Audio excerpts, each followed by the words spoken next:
Recently, the Ethiopian Space Science and Geospatial Institute organized a conference on disaster prediction and mitigation.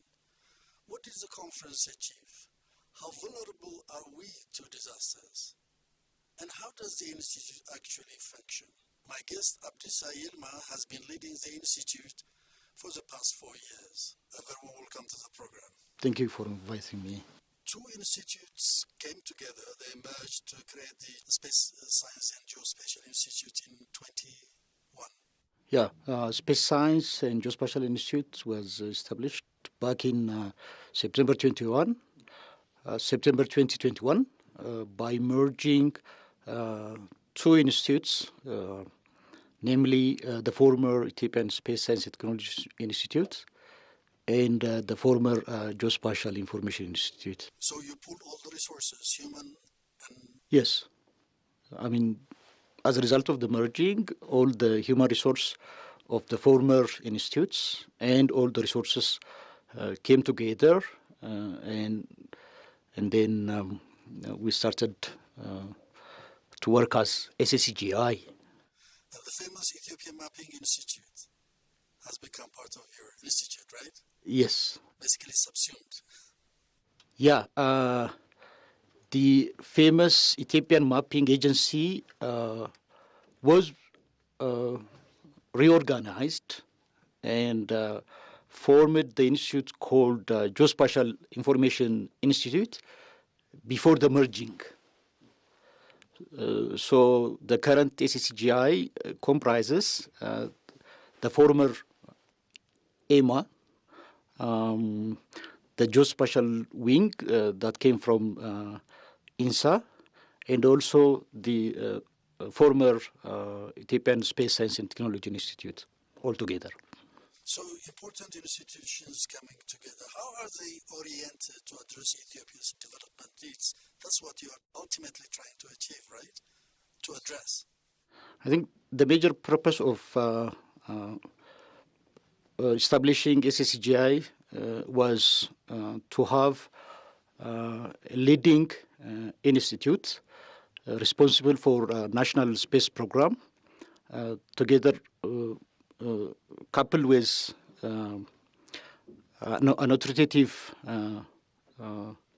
agency for geospatial information. So the merging and the establishment of SSCGI really helped to support the development of the country. Can you be a little bit more specific in terms of those development needs of the country? So, I mean, this is an agricultural society primarily, right? Yes. So we do support various sectors in line with the national priorities. So we work on the area of agriculture, we work on the area of tourism, we work on forest, on supporting forest development, water management,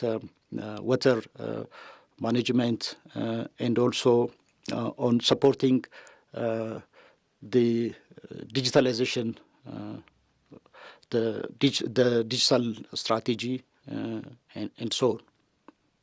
So the demand comes from government institutions for you to work on, or how does that work? We work in line with national development agendas, in line with national plan, and also the demand comes from various sectors, from Ministry of Agriculture, from Ministry of Urban and Infrastructure Development, from Ministry of Tourism, and also from the private sector also. Therefore, we do provide the necessary informations that are demanded by various sectors. For instance, for agriculture, we work on suitability mapping and meaning identifying arable land, or what? Yeah, for instance, which area is suitable for which type of crop. such kind of mapping is very important. And for instance, for forest development, we do we work in support of the Green Legacy Initiative. For instance, whenever there is a Green Legacy Initiative every year, so we identify the areas that are going to be planted, and because that has to be geolocated. And whenever data came from regions, so we make sure whether those areas are really accurate by taking into account the coordinate informations. We also work on monitoring the forest cover change.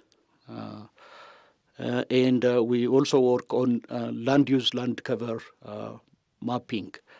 We developed various applications, say for tourism sectors, and we also provide aerial orthophotos from aerial surveying, which can be used for cadastres for urban development. And those informations can also be used for infrastructure development, like before road construction or airport construction is conducted. They need such kind of information for preliminary and detailed designs workers. We're also working on diesel racing system. And when I say diesel racing system, we have Google Map, right? But Google Map, it only identifies areas. It cannot identify each and every household. So the decelerating system is for us to identify each and every household, to give it a unique number to each. Basically an identity. Yes, because one ID for one location. Then this is going to be changed to applications. So you can use your mobile and can go to whatever place you want, right? By doing so, it can support like e-commerce. It can also support emergency services like ambulance, firework, and so on. So, there are, in general, we are engaged in many different, we do support various sectors. So do you tend to be overwhelmed by the demands coming from those different institutions? Or are you sufficiently capable of addressing their needs? We are trying to satisfy the demand that comes from our client with the resource that we have at hand. But what do you mean when you say that? As time goes, definitely the demand will increase. And parallelly, we need to increase our capacity too. What do you mean when you say with the resource that we have at our disposal? With the human resource and with the technology that we have at hand. But through time, definitely the demand will increase. So at the same time, we need to increase our capacity in terms of human capacity, in terms of technology, in terms of data sources, and so on. Where do you stand in terms of technology as an institute? For instance, one of our source of information is satellites.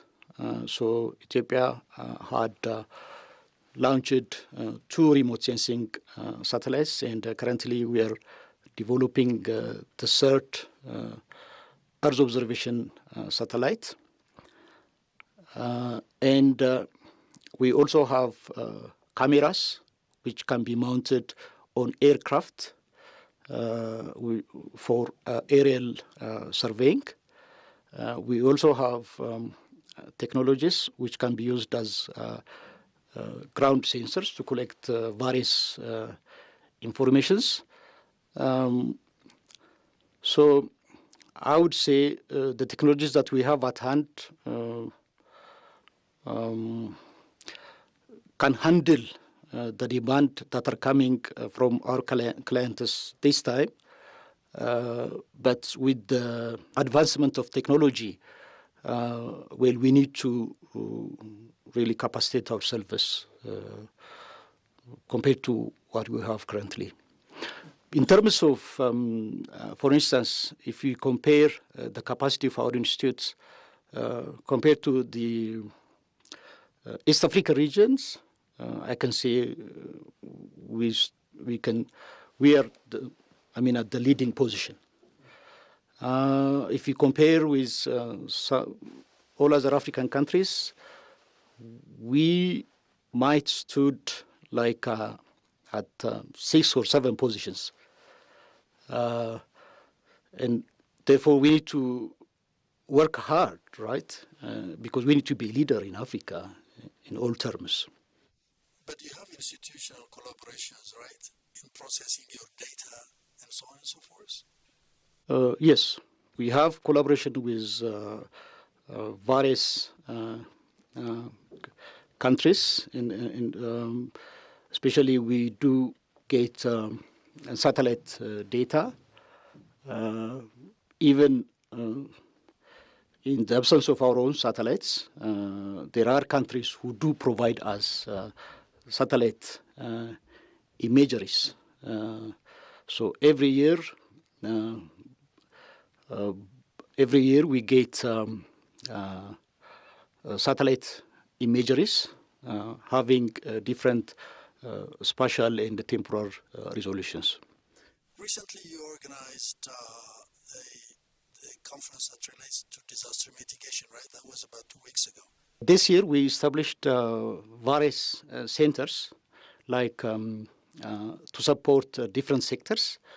Like we established a crop monitoring center, forest monitoring center, water monitoring center, and also a disaster monitoring center, which focuses on monitoring earthquake, flood, drought, and landslide. In connection with this, we had stakeholder consultative meeting 2 weeks ago. That was focused on national landslide susceptibility mapping and prediction for the rainy season. You remember last year we had really landslides, plenty of them in multiple locations across the country. Yeah. So this year, in collaboration with pertinent government agencies, our researchers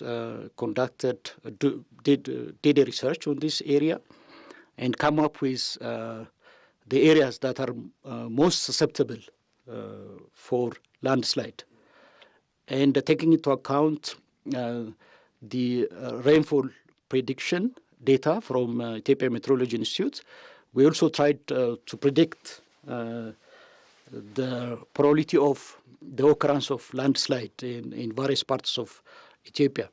So this result was presented to stakeholders to get their feedback and suggestions on this regard. And by now, we take into account all the feedbacks that we got from this meeting and the result, together with the recommendation. We are communicating to concerned bodies that can take actions whenever such kind of disasters is occurring. In the future, you're also looking into other forms of disasters, right? Yes, on earthquake, on flood, and also on drought. So the Disaster Monitoring Center is responsible to work on those areas. Where do you see yourself as an institute 10 years down the line? next year you're going to have, a year from now, you're going to have a snow satellite, right? Yeah, 5 years from now, I went to see Ethiopia having its own communication satellite, and Ethiopia having its own launching port, and also a facility whereby we can manufacture our own satellites locally. In 5 years? Yes, that's what we want to see. In 10 years' time, I want to see space and geospatial as one of the industry that can create wealth and also create employment opportunity. So that's our vision. Well, Abdissa, good luck with that. It was a pleasure having you on my show. Thank you very much indeed. Thank you so much.